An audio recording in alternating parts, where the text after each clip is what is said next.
hi guys আজি মই মাছ পাতত দিবৰ কাৰণে পেক কৰি থৈছোঁ বৰালি মাছ অপাই বিলৰ পৰা আনিছিলে আপোনালোকে ক'বচোন কেনেকুৱা হয় মই পাছত দেখুৱাম আপোনালোকক সিজাৰ পাছত এতিয়া মই জুই অঙঠাত দিওঁগৈ অঙঠাত দিলে মানে বহুত ভাল হয় গেছত দিম বুলি ভাবিছিলোঁ গেছত নিদিওঁ তো জুই অঙঠাতে দিওঁ জুই ৰঙা হৈ আছে তো যাওঁ মই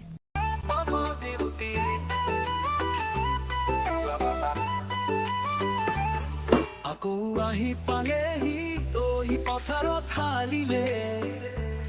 নতুন ধান মনত টানে সপোনৰ ৰং ভৰাই ধানৰ লগত আছে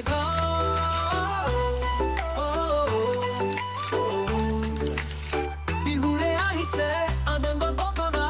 সকলোৱে মিলি গাইছে মাঘৰ গীত সকলোৱে আহে